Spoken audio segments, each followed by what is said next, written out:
Hi, my name is Nina Serafin, and today I'm going to be interviewing Dani Frank, co-founder of TED Recyclables. Hello. Dani, do you want to give us a little intro, talk about your role, and more about the background behind TED?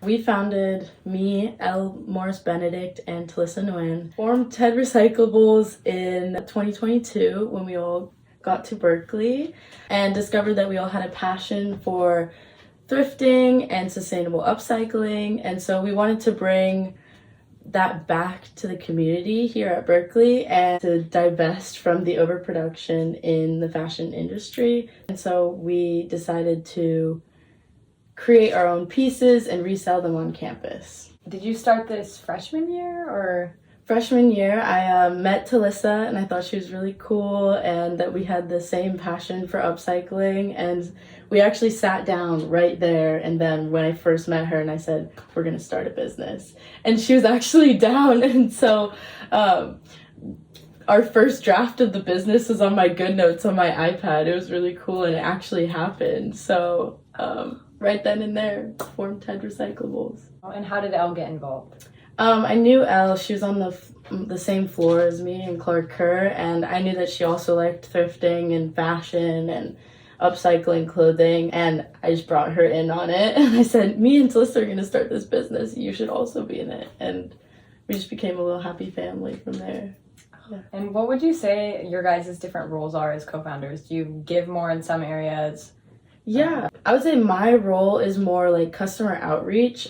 So like when we were selling on Sproul, I'm the very like outwardly extroverted individual in the group, and so I'd be like yelling at people to come buy clothes and talking to the customers and just general interaction.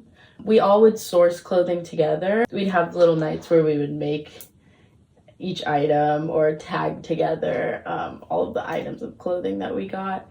Elle was really good at doing all of the like spreadsheet, cost intakes, profit margins, all of that. And Tesa's our like marketing queen. She would do all of our little videos and pictures while we were selling as well. Would you say that your style of marketing or like your branding overall is something that set you guys apart? I think so. I think what was niche to the people that engaged in our business was that we are also students, and supporting like a small local business of individuals that are just really passionate about fashion was something that set us apart. But we were all really excited about the sustainable aspect of our business and just using things that are already out there and giving them back to the community so that there's more love for us all to share of clothing. Yeah. Okay, so going into your background a little bit, have you always been into fashion design? What aspects of your upbringing would you say led you to where you are now? Only one person in my family actually made clothing, but everyone else in my family is really creative and passionate about the arts. My grandma on my dad's side actually bought me my first sewing machine. She was like, I really want you to know how to sew.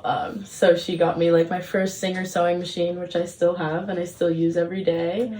And growing up, I would just watch, like, one of my uncles is a photographer, the other one's an abstract artist, one of them's a cantor. Yeah, he's and an opera singer, but oh my I know so much talent stacked everywhere. It really just inspired me to stick with my passion. My passion for fashion started when, one, my grandma got me the sewing machine, but I went to a private school and we had all uniforms, and I really didn't like being in the same uniform as everyone else.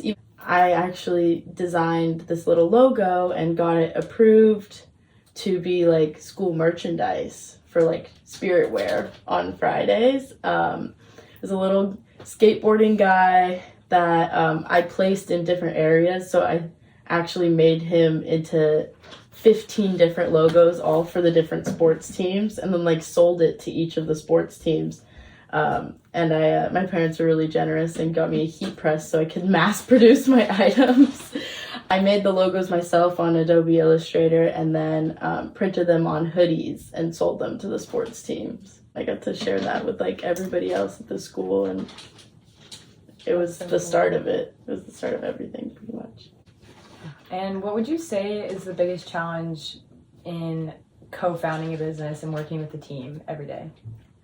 Sometimes working with the team involves the give and take of collaboration, and I think one of the biggest parts of it was listening to each other and building off of each other's ideas. But not too many problems as a team. We got along well. And when there were, what was your working relationship like? And like, were you all comfortable bringing these issues to each other? Did you talk about them all together? Yeah, we had a pretty open, collaborative space for each other to voice opinions, to voice concerns. So like if one of us was busy, another one of us would take the brunt of the work, and then like vice versa. We were all very cordial with each other, and if we did have an issue, it would be brought up in a respectful manner. Yeah. Did you make sure to separate work and social time, like being able to just be friends? How did you go about that balance? The switch didn't flip too much, if you understand what I mean with that. Is just work and friendship was combined. We didn't really need to keep it separate in the sense. We would just go to the bins together, and when one of us was using the sewing machine, the other one would be tagging on the floor or like logging in the spreadsheets. What advice would you give to aspiring designers and or entrepreneurs in the early stages and also in the growth stages? The best piece of advice that I can give is to keep going and to stick with it. And if it is really something that you want to do, and if it's your dream, then you and only you are capable of making that happen. Whether it's a one-man business, a three-man business, three-woman business, or 15 different people, if you're all committed to the cause and if you all care about what you're doing, then your business will succeed.